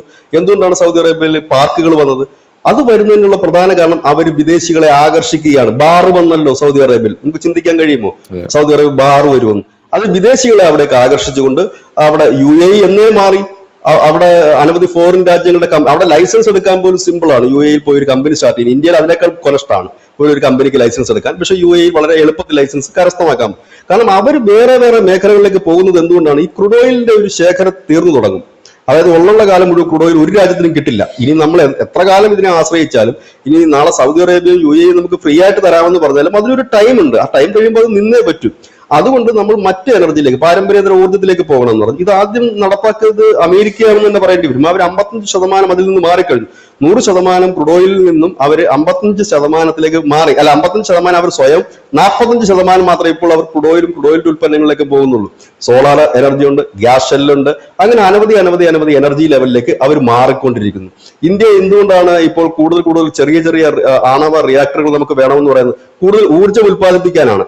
അപ്പോൾ തന്നെ വൈദ്യുതി പ്രതിസന്ധി മാറുന്നുണ്ട്. വ്യവസായ മേഖല, ഇൻഡസ്ട്രിയൽ മേഖലയിലുള്ള ഊർജ്ജ പ്രതിസന്ധിക്ക് ഒരു വലിയ രീതിയിൽ പരിഹാരം കാണുന്നുണ്ട്. ഒപ്പം തന്നെ പാരമ്പര്യപരമായ ഊർജ്ജം നമ്മൾ കണ്ടെത്തിയേ മതിയാകും. അല്ലാതെ എന്നും ക്രൂഡ് ഓയിൽ ഒരു രാജ്യത്തിനും കിട്ടില്ല, യുദ്ധം ഉണ്ടായാലും ഇല്ലെങ്കിലും. അതിനൊരു ലിമിറ്റ് ഉണ്ട്. അതുകൊണ്ടാണ് നമ്മൾ പാരമ്പര്യേതര ഊർജ്ജം കണ്ടെത്തണം എന്ന് പറയുന്നത്. ഇന്ത്യയിൽ ഇത് നേരത്തെ തന്നെ പറഞ്ഞിരുന്നതാണ്. അതിന്റെ ഭാഗമായിട്ടാണ് സോളാർ, കാറ്റാടി വൈദ്യുതി, ചെറുകിട ജല വൈദ്യുത പദ്ധതി ഇത് പ്രോത്സാഹിപ്പിക്കാൻ വേണ്ടി മൻമോഹൻ സിംഗിന്റെ കാലത്ത് തന്നെ ഒപ്പിട്ട കരാറുണ്ട്. അന്ന് നരേന്ദ്രമോദി മുഖ്യമന്ത്രിയായിരുന്നു ഗുജറാത്തിന്റെ. അന്ന് നരേന്ദ്രമോദിയും ഈ കേരള സർക്കാരും കൂടെ ഒപ്പിട്ടതാണ് സോളാർ എനർജി. എന്നിട്ട് എവിടെ നിൽക്കുന്ന കാര്യങ്ങൾ അവരിപ്പോ വൈദ്യുതി ഉത്പാദിപ്പിച്ച് മറ്റു സംസ്ഥാനങ്ങൾക്ക് വിൽക്കുന്ന നിലയിലേക്ക് എത്തി. അത് വന്നേ മതി, ഇല്ലെങ്കിൽ നമുക്കൊരു മുമ്പോട്ട് പോകാൻ പറ്റില്ല. ഇപ്പോൾ തന്നെ ഡീസൽ വണ്ടികൾ ഡൽഹി കിട്ടുന്നില്ല എന്ന് കരുതി അവിടെ വണ്ടി ഓടാതിരിക്കുന്നുണ്ടോ? ഇല്ല. CNG യിലും പെട്രോളും വണ്ടി അവിടെ ഓടുന്നുണ്ട്. ഡീസൽ വണ്ടി ഡൽഹി കിട്ടുന്നില്ല. ആ ഡൽഹിയിൽ കിടന്ന് ഓടിയ ഡീസൽ വണ്ടികളൊക്കെയാണ് കേരളത്തിൽ ഇപ്പം നമ്പർ മാറ്റി കേരളത്തിൽ ഒരുപാട് വണ്ടി സെല് ചെയ്യുന്നുണ്ടത്. അപ്പോ ഇനിയിപ്പോ വാഹനം ഇപ്പൊ കഴിഞ്ഞ ദിവസം ടാറ്റ ലോഞ്ച് ചെയ്ത് കഴിഞ്ഞു. അവരുടെ ഈ എഥനോളിൽ ഓടുന്ന വാഹനത്തെ കുറിച്ച് അവർ അനൗൺസ് ചെയ്ത് കഴിഞ്ഞു. അവരുടെ വാഹനങ്ങൾ ഇനി 2027 മുതൽ എഥനോളിലാണ് അവർ ഇറക്കുന്നത്. ഇന്നലെ മാരുതി സ്വിഫ്റ്റ് എന്ന് പറയുന്ന കാർ, ഹൈഡ്രജനിൽ ഓടുന്ന സ്വിഫ്റ്റ് കാറിന്റെ ലോഞ്ച് ഇന്നലെ നടന്നു. അവരത് പ്രദർശിപ്പിച്ചു കഴിഞ്ഞിരിക്കുന്നു. ഞങ്ങള് 2027 മതി. കാരണം ഈ ഒരു ഊർജ്ജത്തിലേക്ക് മാറിയേ മതിയാകും. അപ്പോൾ പതുക്കെ ഘട്ടം ഘട്ടമായിട്ട്, അതായത് ഇപ്പോഴുള്ള കച്ചവടം, അത് നരേന്ദ്രമോദി പറഞ്ഞത് തന്നെ, ഇപ്പൊ ധനുഷിന്റെ ഉള്ള കാര്യങ്ങൾ എനിക്ക് നൽകുകയും എനിക്കുള്ളത് ധനുഷിന്റെ നൽകുകയും ചെയ്യുക. അതായത് ഫ്രീ ട്രേഡിങ്ങിലൂടെ നിങ്ങൾക്ക് നിങ്ങളുടെ സാധനത്തിന്റെ വില കിട്ടും. അതിന്റെ ഇടയ്ക്ക് താരിഫിന്റെ ആവശ്യമില്ല. പിന്നെ നമ്മുടേതായ നാണയത്തിൽ അത് കച്ചവടം ചെയ്യുമ്പോൾ രണ്ട് രാജ്യങ്ങൾക്കും അത് ഗുണകരമാണ്. അതല്ലാതെ നമ്മൾ പരസ്പരം സാധനം വാങ്ങാൻ മൂന്നാമതൊരു നാണയത്തെ ആശ്രയിക്കുമ്പോഴാണ് നമ്മളുടെ സാമ്പത്തിക ഫോറിൻ കറൻസിയുടെ ആ ഒരു സമ്പാദ്യം നമ്മൾ കുറഞ്ഞു തുടങ്ങുന്നത്. ഇപ്പോൾ ഒരുപക്ഷെ ഇതിപ്പോ നമ്മുടെ ഇപ്പം മാധ്യമങ്ങളുടെ അവർ പറയുന്നത് ഈ ബ്രിക്സ് എന്ന് പറയുന്ന സംഘടന ഒരു കടലാസ് സംഘടനയാണ്, അതിനെ തകർക്കാൻ വളരെ എളുപ്പമാണെന്നാണ് പറയുന്നത്. അതിനെ അവർ ചൂണ്ടിക്കാട്ടുന്ന ഒരു കാര്യം ഈ ബ്രിക്സ് രാജ്യങ്ങൾക്കകത്ത് തന്നെ ഐക്യമില്ല എന്നുള്ളതാണ്. ഉദാഹരണം ഇന്ത്യ ചൈന അതിർത്തി പ്രശ്നം, ഇറാൻ സൗദി മത്സരം. അപ്പൊ ഇത്തരത്തിലുള്ള സംഘർഷങ്ങളൊക്കെ കൊണ്ട് ഇത് ബൂസ്റ്റ് ചെയ്ത് കഴിഞ്ഞാൽ ബ്രിക്സിനെ പെട്ടെന്ന് തകർക്കാൻ കഴിയും എന്നാണ് അവർ പറയുന്നത്. കാരണം ഈ ബ്രിക്സ് ചെയ്യാൻ പോകുന്നതായിട്ട് ലോകമാധ്യമങ്ങൾ പറയുന്ന ഒരു കാര്യം, ഈ ഒപ്പക്കും ഈ ബ്രിക്സിന്റെ ഒരു പുതിയ എണ്ണ ശക്തി കേന്ദ്രം, ബ്രിക്സിനെയും ചേർത്ത് ഒരു പുതിയ എണ്ണ ശക്തി കേന്ദ്രം ഈ പാശ്ചാത്യ സാമ്പത്തിക ശക്തിയെ രൂപീകരിക്കുക, ഈ തടയാനായിട്ട് അല്ലെങ്കിൽ തകർക്കാനായിട്ട് വരികയാണെന്നാണ് പറയുന്നത്. അപ്പോൾ ഇവർ അതിന് ബദലായിട്ട് വയ്ക്കുന്ന കാര്യം, ഇവരുടെ ബ്രിക്സ് രാജ്യങ്ങൾക്കകത്തുള്ള ഈ ഐക്യമില്ലായ്മയെ ചൂഷണം ചെയ്ത് ഇവരെ തമ്മിൽ അടുപ്പിക്കുക എന്നുള്ളതാണ്. ഇപ്പോൾ ഉദാഹരണം പറയുകയാണെങ്കിൽ സൗദിയും ഇറാനും തമ്മിൽ ഇപ്പൊ തന്നെ യുദ്ധത്തിലാണ്. അപ്പോൾ ഇന്ത്യയും ചൈനയും തമ്മിൽ അതിർത്തി പ്രശ്നം വരാൻ വലിയ കാലതാമസമൊന്നും വേണ്ട എന്നുള്ളതാണ് അവർ ചൂണ്ടിക്കാട്ടുന്ന ഒരു കാര്യം. അപ്പോൾ ഇത് പെട്ടെന്ന് തകർന്നു പോകാനുള്ള ഒരു സാധ്യത മുന്നിൽ കാണുന്നു എന്നുള്ളതാണ് യൂറോപ്യൻ വെസ്റ്റേൺ മീഡിയ മുന്നിലേക്ക് വയ്ക്കുന്ന അവരുടെ ഇത് പൊളിക്കാനുള്ള ഏറ്റവും പ്രധാനമായിട്ടുള്ള ഒരു കാര്യം എന്ന് പറയുന്നത്. കഴിഞ്ഞ 50 വർഷത്തെ ചരിത്രം നോക്കിയാൽ സാധ്യതകൾ നിലവിൽ ഇപ്പോഴും ഒട്ടുമില്ലെന്ന് തന്നെ പറയേണ്ടി വരും. 50 റഷ്യയും ചൈനയും ശത്രുക്കളാണ്. അവർ യുദ്ധം ചെയ്തിട്ടില്ലേ? ചെയ്തിട്ടുണ്ട്. അതിർത്തി പ്രശ്നം അവർക്കുണ്ട്. ഇന്ത്യയും ചൈനയും തമ്മിൽ യുദ്ധം ചെയ്തിട്ടില്ലേ? ചെയ്തിട്ടുണ്ട്. അതിർത്തി പ്രശ്നമുണ്ട്. ഇതിനകത്ത് ഏത് രാജ്യങ്ങൾ തമ്മിലാണ് അതിർത്തി പ്രശ്നം? കഴിഞ്ഞ 50 വർഷത്തിലേക്ക് റഷ്യയും ചൈനയും ഏറ്റുമുട്ടിയ ഒരു വാർത്ത കാണിച്ചു തരാൻ കഴിയുമോ? ഇന്ത്യയും ചൈനയും അതിർത്തിയിൽ ആ ഗാൽവാനിൽ നടന്ന സംഘർഷം, യുദ്ധമല്ലത്, സംഘർഷം. അതല്ലാതെ ചൈനീസ് കപ്പലിനെ റഷ്യ ആക്രമിച്ചു എന്ന് പറയും, നമ്മൾ തന്നെ അത് കൊടുത്തതാണ്. അത് അവർക്ക് അബദ്ധം വന്നതാണെന്നാണ് പറയുന്നത്. അത് ഉക്രൈനാണ് ആ വാർത്ത വിട്ടിരിക്കുന്നത്. ഉക്രൈൻ പറയുന്നത് ഇവർ സിവിലിയൻ, അത് വാർത്ത അങ്ങനല്ല, അവര് പറയുന്നത് സിവിലിയൻ ഷിപ്പുകൾക്ക് നേരെയും റഷ്യ ആക്രമണം നടത്തുന്നു, ഡ്രോൺ ആക്രമണം. അതിൽ ചൈനയുടെ ഒരു സിവിലിയൻ ഷിപ്പ്, അതിൽ പക്ഷെ ചൈന അത് പ്രതികരിച്ചിട്ടില്ല. പക്ഷേ അന്തർദേശീയ മാധ്യമങ്ങളായാലും മറ്റൊരു കാര്യം പറയുന്നത് അബദ്ധത്തിൽ സംഭവിച്ചതാകാം എന്നാണ് പറയുന്നത്. പാസഞ്ചർ ഷിപ്പ്, ഉക്രൈൻ ആ വാർത്ത ഉപയോഗിച്ച് എന്തിനാന്ന് വെച്ച് കഴിഞ്ഞാൽ ഷിപ്പ് ആക്രമിച്ചതല്ല അവരുടെ വാർത്ത. അവരുടെ വാർത്ത പാസഞ്ചർ ഷിപ്പ്, ആളുകളെ കൊണ്ടുപോകുന്ന ഷിപ്പ് റഷ്യ ആക്രമിച്ചു, അതൊരു യുദ്ധക്കുറ്റമാണ്. അങ്ങനെ റഷ്യക്ക് ഒരു പഴി ചാരാൻ വേണ്ടിയിട്ടാണ് അവർ ആ ഒരു വാർത്ത കൊണ്ടുവന്നത്. അതിൽ ചൈനയുടെ ഷിപ്പ് ഉണ്ടായിരുന്നു എന്നാണ് അവർ പറയുന്നത്.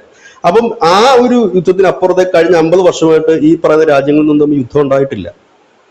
യൂറോപ്യൻ രാജ്യങ്ങൾ തമ്മിൽ അതിർത്തി തർക്കമില്ലേ? എല്ലാ രാജ്യങ്ങളും തമ്മിൽ അതിർത്തി തർക്കമുണ്ട്. അവർ തമ്മിൽ അങ്ങോട്ടും ഇങ്ങോട്ടും അടിക്കുന്നില്ലേ? സൈപ്രസും മറ്റു രാജ്യങ്ങളും അടിക്കുന്നില്ലേ? അടിക്കുന്നുണ്ടല്ലോ. അവരെല്ലാം തന്നെ തുർക്കിയും സൈപ്രസും തമ്മിൽ അടിക്കുന്നില്ലേ? നാറ്റോ രാജ്യത്തിൽ ഇപ്പോൾ സഖ്യകക്ഷികളല്ലേ അവര്? അപ്പൊ ഇവരെല്ലാം തന്നെ പോളണ്ടും ഉക്രൈനും തമ്മിൽ വിഷയമില്ലേ? അവർ തമ്മിൽ മുട്ടും വിഷയമാണുള്ളത്. ഇതിനകത്ത് ഏത് രാജ്യങ്ങളാണ് ഐക്യത്തോടെ നിൽക്കുന്നത്? ഇവർക്കെല്ലാം തന്നെ അതിർത്തി പ്രശ്നങ്ങൾ മാത്രമല്ല മറ്റു വിഷയങ്ങളുമുണ്ട്. അപ്പം ആ 50 കൊല്ലം എന്ന് പറഞ്ഞ്, കഴിഞ്ഞ 50 കൊല്ലം എന്ന് പറഞ്ഞു കഴിഞ്ഞാല്, അല്ലെങ്കിൽ ഒരു 30 കൊല്ലം എടുത്തു. കഴിഞ്ഞ 30 കൊല്ലം എന്ന് പറഞ്ഞാൽ ഈ പറയുന്ന രാജ്യങ്ങളെല്ലാം പരമദരിദ്ര, ഇന്ത്യയൊക്കെ എന്ന് പറഞ്ഞാൽ അത്താഴ പഷ്ണിക്കാരായി കിടന്ന സമയമാണ് കഴിഞ്ഞ 30 വർഷക്കാലം. ആ സമയത്ത് വേണമെങ്കിൽ ചൈനയ്ക്ക് നമ്മൾ ആക്രമിക്കാമായിരുന്നല്ലോ, കീഴ്പ്പെടുത്താമായിരുന്നല്ലോ. പക്ഷെ ഇപ്പോഴത്തെ ഒരു പുതിയ ട്രെൻഡ് നമ്മൾ കാണുന്നത് എന്താണെന്ന് വെച്ചാൽ ചൈന ഇപ്പോൾ ഏറ്റവും കൂടുതൽ ഉറ്റുനോക്കുന്ന ഒരു രാജ്യം ഇന്ത്യയാണ്. കാരണം അവർക്കൊരു വലിയ വിപണിയാണ് ഇന്ത്യ. ഇപ്പോൾ അവരുടെ തന്നെ പല പല കാർ കമ്പനികൾ പല ഇന്ത്യയുടെ പല കമ്പനികളുമായി ചേർന്നുകൊണ്ട് നമ്മുടെ ജെറ്റോർ എന്നൊക്കെ പറയുന്ന അവരുടെ ചെറിയ കമ്പനി ഉണ്ട് ചൈനയിൽ. അതിപ്പോ ജെറ്റോർ എന്ന് പറഞ്ഞൊരു വാഹനം JSW ഇന്ത്യയിലെ ഏറ്റവും വലിയ സ്റ്റീൽ ഉത്പാദകരാണ്. അവരുമായി ചേർന്നുകൊണ്ട് ഇപ്പൊ ഇന്ത്യയിൽ കാർ ഇറക്കുന്നുണ്ട്. BYD നേരത്തെ തന്നെ ഉണ്ട്. അപ്പൊ ഇങ്ങനെയുള്ള കമ്പനികൾ കൂടുതൽ കൂടുതൽ കൂടുതൽ വരിക, ഇല്ലെങ്കിൽ അവരുടെ, കാരണം എല്ലാവർക്കും പൈസയാണ് ആവശ്യം. യുദ്ധം ചെയ്ത് ഒരു സ്ഥലം പിടിച്ചെടുക്കുക എന്നതിലേക്ക് അപ്പുറത്ത് ഇപ്പൊ ഇന്ത്യയുടെ അരുണാചൽ പ്രദേശം അല്ലെങ്കിൽ മറ്റേതെങ്കിലും ഭാഗം കിട്ടിക്കഴിഞ്ഞിട്ട് പ്രത്യേകിച്ച് ചൈനയ്ക്ക് അതിൽ നിന്ന് നേട്ടം ഉണ്ടാകുന്നില്ല. പക്ഷെ അവർക്കൊരു നല്ല കച്ചവടം കിട്ടുന്ന ഒരു ഭാഗമാണിത്. റഷ്യയെ സംബന്ധിച്ച് ഇപ്പോഴെന്താണ് അവരുടെ അവസ്ഥ? ലോകത്തെ എല്ലാ രാജ്യങ്ങളെയും അടുക്കി പിടിച്ചുകൊണ്ട് മുൻപോട്ട് പോയാലേ അവന്റെ കച്ചവടം നടക്കും. ഇപ്പൊ നാളെ ഇന്ത്യയുമായി റഷ്യ ഒരു യുദ്ധം നടക്കുന്നു, ഇല്ല ചൈനയുമായി റഷ്യ യുദ്ധം നടക്കുന്നു. ആർക്കാ നഷ്ടം? ചൈനയ്ക്കോ റഷ്യക്കോ? റഷ്യക്ക് തന്നെയാണ്. കാരണം ആളെ കൊന്നൊടുക്കുക എന്നുള്ളതല്ലല്ലോ.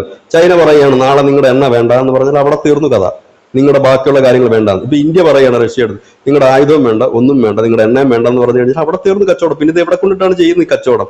ഇനി ബാക്കിയുള്ള രാജ്യങ്ങൾ എല്ലാം കൂടെ വാങ്ങിച്ചാലും പിന്നെയും ബാക്കി വരും. ബാക്കിയുള്ള എണ്ണ എന്ത് ചെയ്യും? അങ്ങനെ ചില പ്രതിസന്ധികളുമുണ്ട്. ഈ എണ്ണ രാജ്യങ്ങൾ ഇപ്പോൾ എന്ന് പറഞ്ഞാൽ എല്ലാ രാജ്യങ്ങളും ഇപ്പൊ ഇന്ത്യയും ചൈനയും അടക്കം രാജ്യങ്ങൾ എണ്ണ വാങ്ങുന്നത് കൊണ്ടാണ് ഇത്രയും ആവശ്യകത ഈ എണ്ണയ്ക്ക് വരുന്നത്. ഈ രണ്ട് രാജ്യങ്ങൾ ഒരു രാജ്യത്ത് നിന്ന് എണ്ണ വാങ്ങുന്നില്ലെന്ന് തീരുമാനിച്ചാൽ ഇപ്പം നമ്മൾ ഇപ്പൊ ഈ അമേരിക്കൻ ഉപരോധം വന്നപ്പോൾ നമ്മൾ റഷ്യയുടെ നിന്ന് എണ്ണ വാങ്ങൽ കുറച്ചില്ലേ? അത് അവരെ സംബന്ധിച്ച് വലിയ സാമ്പത്തിക നഷ്ടമല്ലേ വരുത്തിയത്? അവരിപ്പോൾ കഴിഞ്ഞ ദിവസം വന്നൊരു വാർത്ത Su-57 എന്ന് പറയുന്ന അവരുടെ സ്റ്റെൽത്ത് വിമാനം, അതിന് 2 സീറ്റ് പിടിപ്പിക്കാൻ അവർ ഒരുങ്ങുന്നു ഇന്ത്യക്ക് വേണ്ടിയിട്ട്. അത് ഇന്ത്യക്ക് വേണ്ടിയിട്ടാണ്.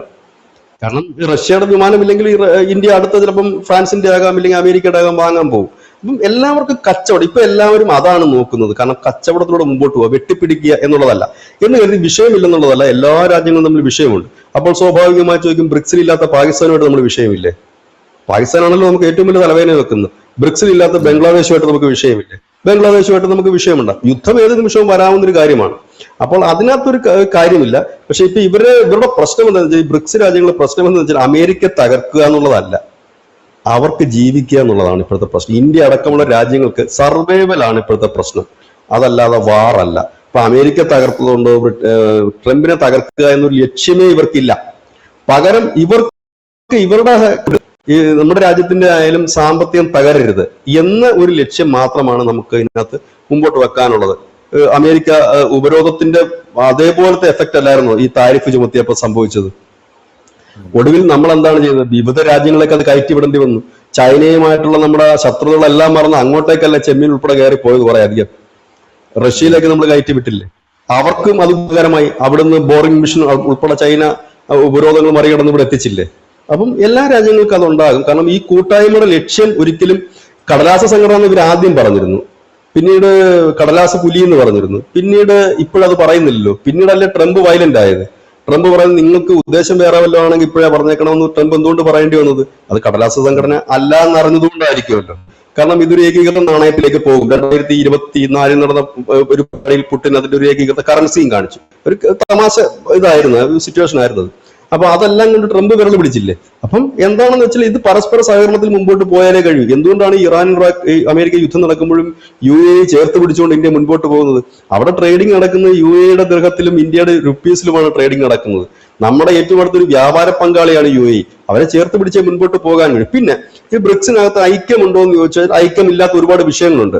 അതിൽ പലസ്തീൻ വിഷയത്തിൽ ഇന്ത്യ ഇസ്രായേലിനെതിരെ ഒരു നിലപാട് സ്വീകരിക്കുന്നുണ്ട്. സ്വതന്ത്ര പാലസ്തീൻ നമ്മുടെ ആവശ്യം പറയുമ്പോൾ, പക്ഷെ ഇറാൻ അമേരിക്ക യുദ്ധത്തിൽ ഒരു ഏകീകൃത സ്റ്റാൻഡിലേക്ക് നമുക്ക് പോകാൻ കഴിഞ്ഞിട്ടില്ല, ബ്രിക്സിന് കഴിഞ്ഞിട്ടില്ല. അതൊരു പോരായ്മയാണ്.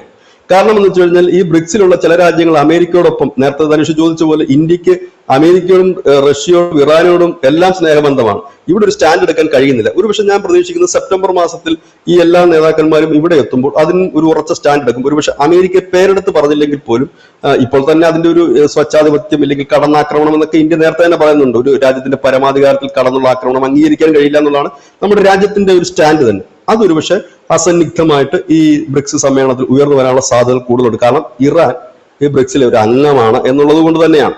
അപ്പോൾ ഒരു ഏകീകൃത നാണയം വരുന്നു, ഒന്ന്. രണ്ടാമത് പരസ്പരം ഉൽപ്പന്നങ്ങൾ അങ്ങോട്ടും ഇങ്ങോട്ടും സീറോ താരിഫിലോ ഇല്ലെങ്കിൽ അവരവരുടെ രൂപയിൽ കച്ചവടം ചെയ്യാനായിട്ട് മുമ്പോട്ട് പോകുന്നു. മൂന്ന്, മറ്റ് രാജ്യങ്ങൾക്ക് വിപണികൾ അങ്ങോട്ടും ഇങ്ങോട്ടും തുറന്നു നൽകുന്ന ഒരു രീതിയിലേക്ക് പോകുന്നു. ഇത് ഒരു തരത്തിൽ പറഞ്ഞാൽ 46% ജനങ്ങൾ താമസിക്കുന്നതാണ് ഈ ബ്രിക്സ് എന്ന് പറയുന്ന രാജ്യങ്ങളുടെ ഒരു കൂട്ടായ്മ തന്നെ. അതൊരു വലിയ ഇമ്പാക്ട് തന്നെ ലോകത്തിന് സൃഷ്ടിക്കാനുള്ള സാധ്യതകൾ വളരെ കൂടുതലാണ്. പിന്നെ ഈ രൂപയുടെ ചിലപ്പോൾ ഇനി ഒരു വർഷത്തേക്ക് ചിലപ്പോൾ ഈ മൂല്യം ഇതേപോലെ ഇടിഞ്ഞു നിൽക്കാനുള്ള സാധ്യതകളാണ് കൂടുന്നത്. ചിലപ്പോൾ ഇത് 100 രൂപ, 102, 105 ഒക്കെ ആവും എന്നുള്ള സാധ്യതയിലൊക്കെ കൂടുതൽ പോകും. അതുകൊണ്ട് നമ്മുടെ ഈ വ്യവസായങ്ങൾക്ക് വലിയ തകർച്ച നേരിടും. കയറ്റുമതിക്കാർക്കും ഒക്കെ ആയാലും അത് എല്ലാവർക്കും ഒരു ബുദ്ധിമുട്ടിലേക്ക് കാര്യങ്ങൾ നീങ്ങും.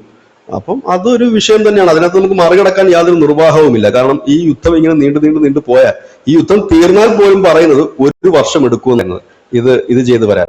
ഇപ്പം ഇന്ന് RBI ഗവർണർ പറഞ്ഞൊരു കാര്യമുണ്ട്. അദ്ദേഹം പറഞ്ഞത് ഇപ്പോൾ നമ്മുടെ പക്കലുള്ള ഡോളർ വിപണിയിലേക്ക് ഇറക്കി വിട്ടാൽ പോലും നമുക്ക് ഇത് പിടിച്ചു നിർത്താൻ കഴിയില്ല. അതുകൊണ്ട് 100, 101, 102 എന്നുള്ളത് വെറും അക്കങ്ങളായി നിങ്ങൾ കരുതിയാൽ പ്രശ്നം അവിടെ തീരും. ഇത് തിരിച്ചു വരുമെന്ന് അദ്ദേഹം പറയുന്നുണ്ട്. നമ്മളിത് തിരിച്ചു പിടിക്കും. അതായത് നമ്മൾ തിരിച്ചു പിടിക്കണമെങ്കിൽ ആദ്യം നമ്മളുടെ ഈ എണ്ണ ഇറക്കുമതി ഘട്ടം ഘട്ടമായിട്ട് കുറയ്ക്കണം. അതിന്റെ ഭാഗമായിട്ടാണ് E22 എന്നുള്ളത് ഇപ്പോൾ E80 ആകുന്നത്, ഈ വർഷ അവസാനത്തോടെ E100 ആകുന്നത്. അപ്പോഴേക്കും ക്രൂഡ് ഓയിൽ നമുക്ക് ഒരു പരിധി വരെ 30% വാഹനങ്ങൾ 2027 ആകുമ്പോഴേക്കും 30% വാഹനങ്ങളായിരിക്കും ഇന്ത്യയിൽ ഇലക്ട്രിക്കൽ വാഹനങ്ങൾ എന്ന് പറയുന്നത്. അതിലൊരു 5% എഥനോളോ ഹൈഡ്രജനോ ഉപയോഗിച്ച് ഓടുന്ന വാഹനമായി കഴിഞ്ഞാൽ 100-ൽ 35 വാഹനങ്ങൾ ഇത്തരത്തിലോടും. അപ്പൊ ആ 35 വാഹനങ്ങൾക്ക് വേണ്ടി വരുന്ന ഈ ഇന്ധനം നമുക്ക് അവിടെ തന്നെ കുറയ്ക്കാൻ കഴിയും. മറ്റ് എനർജികളിലേക്ക്, അതായത് നമ്മളിപ്പോ പറയുന്ന ആണവ റിയാക്ടറിൽ നിന്നുള്ള എനർജി, ചെറുകിട വൈദ്യുതിയിൽ നിന്നുള്ള എനർജി, ഈ എനർജി ഉപയോഗിച്ച് നമ്മുടെ ഇൻഡസ്ട്രിയൽ ഏരിയ കൂടി, കാരണം ഇപ്പോൾ ഡീസൽ ഉപയോഗിച്ചിട്ടാണ് നമ്മുടെ പല ഇൻഡസ്ട്രിയൽ ഏരിയയും ഇപ്പോഴും ഈ രാജ്യത്ത് മുമ്പോട്ട് പോകും, അതും കൂടെ കുറയ്ക്കാൻ കഴിഞ്ഞാൽ നമുക്ക് വലിയ അളവ് വരെ ഒരു 40% വരെ ഭാവിയിൽ 2030-ലോ 31-ലോ ഒക്കെ ഒരു 40% നമുക്ക് കുറയ്ക്കാൻ കഴിയും. 40% കുറയ്ക്കുക എന്ന് പറഞ്ഞാൽ തന്നെ വലിയൊരു കുറവ് തന്നെയാണ്. 1 ലക്ഷം കോടി രൂപ ഒരു മാസം ചെലവഴിക്കുന്ന ഒരു രാജ്യത്തിന് ഒരു പക്ഷേ അതൊരു 10-60 ലക്ഷം രൂപയാക്കി കുറയ്ക്കാൻ കഴിയും എന്നുള്ളത് ഒരു വലിയ നേട്ടം തന്നെയാണ്. അതിനിടയിൽ ഈ നാണയത്തിന്റെ ട്രാൻസാക്ഷൻ, അതായത് നമ്മൾ ഇപ്പോൾ ബ്രസീലിന്റെ ഒരു സാധനം മേടിക്കണമെങ്കിൽ നമ്മളത് ഡോളർ ആക്കണം, നമ്മൾ മറ്റൊരു ഇറാനിൽ നിന്ന് സാധനം മേടിക്കണമെങ്കിൽ നമ്മൾ ഡോളർ ആക്കണം. നമുക്കിപ്പോ എല്ലാ രാജ്യങ്ങളിൽ നിന്നും എണ്ണ മാത്രമല്ല പല കാര്യങ്ങളും ഇറക്കുമതി ചെയ്യുന്നുണ്ട്. നമ്മുടെ രാജ്യത്ത് കുങ്കുമപ്പൂ ഏറ്റവും കൂടുതൽ വരുന്ന ഒരു സ്ഥലം, ഡ്രൈ ഫ്രൂട്ട്സ് ഏറ്റവും കൂടുതൽ വരുന്ന സ്ഥലം ഇറാനിൽ നിന്നാണ് വരുന്നത്. അതിനും നമ്മൾ ഡോളറാണ് കൊടുക്കുന്നത്. അപ്പോഴും നമ്മൾ ഡോളറിലേക്ക് മാറ്റുകയാണ്. ഉപ്പ് തൊട്ട് കർപ്പൂരം വരെ നമ്മൾ ഡോളറിലേക്ക് മാറ്റുകയാണ്. എല്ലാ രാജ്യങ്ങളും ഇത് തന്നെയാണ് ചെയ്തുകൊണ്ടിരിക്കുന്നത്. ഇപ്പൊ നമുക്ക് 13 രാജ്യങ്ങളുമായിട്ട് ഇന്ത്യൻ റുപ്പീസിൽ കച്ചവടം ചെയ്യാൻ കഴിയുന്നുണ്ട്. അത് കൂടുതൽ രാജ്യങ്ങളിലേക്ക് വ്യാപിച്ചാൽ നല്ലതാണ്. ഇപ്പൊ നമ്മൾ ബ്രസീലിൽ നിന്ന് ഒരുപാട് കാര്യങ്ങൾ ഇറക്കുമതി ചെയ്യുന്നില്ലേ. നമ്മൾ ഈ മരുന്നിന് വേണ്ട ചില കാര്യങ്ങൾ, മെഡിസിൻ, ഫാർമസ്യൂട്ടിക്കലിന് കുറെ കാര്യങ്ങൾ ഇറക്കുമതി ചെയ്യുന്നുണ്ട്, കൽക്കരി ഇറക്കുമതി ചെയ്യുന്നുണ്ട്, അങ്ങനെ അനവധി കാര്യങ്ങൾ ഇറക്കുന്നുണ്ട്. ഇതെല്ലാം ഡോളറിലല്ലേ നടക്കുന്നത്. അത് മാറ്റി ഇന്ത്യൻ റുപ്പീസിലും അവരുടെ പണത്തിലും അങ്ങോട്ടും ഇങ്ങോട്ടും ട്രാൻസാക്ഷൻ 2 രാജ്യങ്ങൾക്കും ഗുണമാണ്. ഇത് നിലനിൽപ്പിനായിട്ടൊരു പോരാട്ടമാണ്, വെല്ലുവിളിയല്ല, യുദ്ധമല്ല. കാരണം ആരെയും തകർക്കാൻ വേണ്ടിയിട്ടുള്ളതല്ല ഇത്. പകരം ഓരോ രാജ്യത്തിനും സർവൈവ് ചെയ്തേ പറ്റൂ ഈ ഒരു കാലഘട്ടത്തിലൂടെ. അത് ഈ നരേന്ദ്രമോദി തന്നെ പറയുന്നത് 10 വർഷത്തേക്ക്, ഇനി വരുന്ന ഒരു 10 പതിറ്റാണ്ട് യുദ്ധത്തിൻ്റെതാകുമെന്നാണ് പറയുന്നത്. അപ്പൊ അത് നമുക്കിപ്പം ആരെയും കുറ്റം വന്നിട്ട് കാര്യമില്ല. ഇതാണ് ഇതിന്റെ ഒരു ക്രൈസിസ്. അവിടെയാണ് ഈ 2026 നടക്കുന്ന ബ്രിക്സിന്റെ യോഗം എന്തുകൊണ്ടും നിർണായകമാണ്. കാരണം അതിനകത്തേക്ക് പല രാജ്യങ്ങളും തത്വത്തിൽ അംഗീകരിക്കാൻ സാധ്യതയുണ്ട്. കാരണം ഇവിടെ ഈഗോ മാറ്റിവെച്ചിട്ട് പങ്കെടുത്താലേ പറ്റൂ. ഓരോ രാജ്യത്തിനും ഈഗോയും യുദ്ധവെറിയും മാറ്റിവെച്ചേ പറ്റൂ. കാരണം ഇവിടെ വെട്ടിപ്പിടിക്കാൻ നിന്ന് കഴിഞ്ഞാൽ എല്ലാവരും താഴെ പോകും, ആർക്കും ലാഭം. ചൈന ഇതൊക്കെ പറഞ്ഞു, ഇത്രയും വലിയ പൂവിലും വലിയ സംഭവം സെറ്റപ്പും ഒക്കെ ആണല്ലോ. അവരെവിടെങ്കിലും ഈ കഴിഞ്ഞ ഒരു 50 വർഷത്തിനുള്ളിൽ യുദ്ധത്തിന് പോകുന്നത് കണ്ടിട്ടുണ്ടോ? തായ്വാനെ അടിക്കുമെന്ന് അവർ പറയുന്നുണ്ട്, പിടിച്ചെടുക്കുമെന്ന് പറയുന്നുണ്ട്, എന്നല്ലാതെ അതിനപ്പുറത്തേക്കുണ്ടോ? അവരുടെ ഏറ്റവും അടുത്ത സുഹൃത്തായ വെനിസുലയെ പിടിച്ചപ്പോൾ അവരുണ്ടായിരുന്നു. ഇറാനെ തൊട്ടപ്പോൾ ഇപ്പോഴും അവർ കൈ കഴുകിയത് കണ്ടില്ലേ? അവർ പറഞ്ഞു ഞങ്ങൾക്ക് വേറെ ഡിമാൻഡൊന്നുമില്ല, ഹോർമസിൽ കൂടെ കാര്യങ്ങൾ നടന്നു പോകണമെന്നേ ഉള്ളൂ എന്നല്ലേ അവർ പറയുന്നത്. എവിടെങ്കിലും പോയുണ്ട് ആരും യുദ്ധത്തിന് പോകാൻ തയ്യാറല്ല. പ്രത്യേകിച്ച് ഈ സൗത്ത് ഏഷ്യൻ രാജ്യങ്ങൾ, പാകിസ്ഥാൻ ഒഴിച്ച്. പാകിസ്ഥാനിൽ പിന്നെ ഒന്നുമില്ല, അവർക്ക് പ്രതീക്ഷകൾ നഷ്ടപ്പെട്ട ഒരു രാജ്യമാണ്. അവർക്ക് യുദ്ധത്തിന് പോകാൻ എളുപ്പമാണ്, കാരണം ഒന്നുമില്ല. ബാക്കി ചൈനയ്ക്ക് പോകാൻ കഴിയില്ല, കാരണം അവരൊരു യുദ്ധത്തിലേക്ക് പോയി കഴിഞ്ഞാൽ എപ്പോഴുള്ള അവരുടെ സാമ്പത്തിക അവസ്ഥ നേരെ താഴെ പോകും. ഇന്ത്യക്ക് പോകാൻ കഴിയും, നേരെ താഴെ പോകും. ഇനി റഷ്യ വേറെ ഏതെങ്കിലും രാജ്യത്ത് കൈവച്ചാൽ പോലും റഷ്യ ഒടിഞ്ഞു മടങ്ങി നശിച്ചു പോകും. ഇന്നലെ തന്നെ കിട്ടിയ വാർത്ത എന്ന് പറഞ്ഞാൽ ഉക്രൈൻ നടത്തിയ ഒരു മിന്നലാക്രമണത്തിൽ റഷ്യയുടെ 100-ലധികം സൈനികർ കൊല്ലപ്പെട്ടു, അവരുടെ വ്യോമ പ്രതിരോധ സംവിധാനങ്ങളെല്ലാം തകർന്നു. ഇതൊക്കെ നമ്മൾ റഷ്യയെ സംബന്ധിച്ചുണ്ടാക്കുന്ന നഷ്ടം കനത്തതാണ്. പണമില്ല എന്നുള്ളതാണ്. പണം ഉണ്ടെങ്കിലല്ലേ യുദ്ധം നടത്താൻ പറ്റും. ഇപ്പൊ ഉദാഹരണം നോക്കൂ, ഇറാന് വലിയ പണം ഉണ്ടായിരുന്നെങ്കിൽ അമേരിക്ക ഇത് കണക്ക് നിൽക്കുവോ? അമേരിക്ക ഒന്നറയ്ക്കും അടിക്കാനായിട്ട്. കാരണം അവരുടെ കൈ പണം ഉണ്ടെങ്കിൽ അവർ നിരന്തരം യുദ്ധം ചെയ്യുമായിരുന്നു. അവിടെ പണം കൂടി ഇല്ലാതെ വരുമ്പോഴാണ്. അപ്പൊ അതുകൊണ്ട് ഒരു രാജ്യങ്ങളും ആ രീതിയിൽ പോകുമെന്ന് തോന്നുന്നില്ല. ഇതൊന്നും ഇല്ലാത്ത കാലത്ത് അവർ പോയിട്ടില്ല. പിന്നെ അതിർത്തി തർക്കങ്ങൾ സ്വാഭാവികമാണ്, അത് അങ്ങോട്ടും ഇങ്ങോട്ടും ഈർഷ്യ ഉണ്ടാകും, ഉന്തുന്തള്ളം ഉണ്ടാകാറുണ്ട് എന്നുള്ളത് സ്വാഭാവികം മാത്രമാണ്. ആ രീതിയിൽ തന്നെ കണ്ടാൽ മതി. ഇത് പാശ്ചാത്യ രാജ്യങ്ങൾ ആഗ്രഹിക്കുന്ന കാര്യമായി. ഇപ്പൊ ബ്രിക്സ് എന്ന് പറഞ്ഞ രാജ്യങ്ങൾ വന്നെങ്കിലും പാശ്ചാത്യ രാജ്യങ്ങൾ തത്വത്തിൽ ഇന്ത്യയുമായി അത് അംഗീകരിച്ചു കഴിഞ്ഞിരിക്കുന്ന കാര്യങ്ങളാണ്. നമുക്ക് നമ്മുടേതായ പൈസ ഭാവിയിൽ ട്രേഡിങ് ചെയ്യാം. ഫ്രീ ട്രേഡിങ്ങിൽ എന്താണ് അത് ആദ്യത്തെ കടമ്പയായിരുന്നു ഫ്രീ ട്രേഡിങ്. അതിൽ അവർ ഒപ്പുവെച്ച് കഴിഞ്ഞിരിക്കുന്നു. ഇനി അടുത്ത ട്രേഡിംഗ്, ഇനി ഫ്രീ ട്രേഡിംഗിലെ ഒപ്പുവെച്ചതിന്റെ ഫലം നമുക്ക് കിട്ടണമെങ്കിൽ 1 ഇയർ പിടിക്കും. ഇപ്പൊ ഒപ്പുവെച്ചിട്ട് എനിക്ക് തോന്നുന്നു 3-4 മാസമോ അങ്ങോട്ട് ആയിട്ടുള്ളൂ, 5 മാസം അങ്ങോട്ട് ആയിട്ടുണ്ട്. 1 ഇയർ പിടിക്കും അതിന് ഗുണം കിട്ടണമെങ്കിൽ. ഇതാണ് ഇതിന്റെ ഒരു മൊത്തം പിക്ചർ.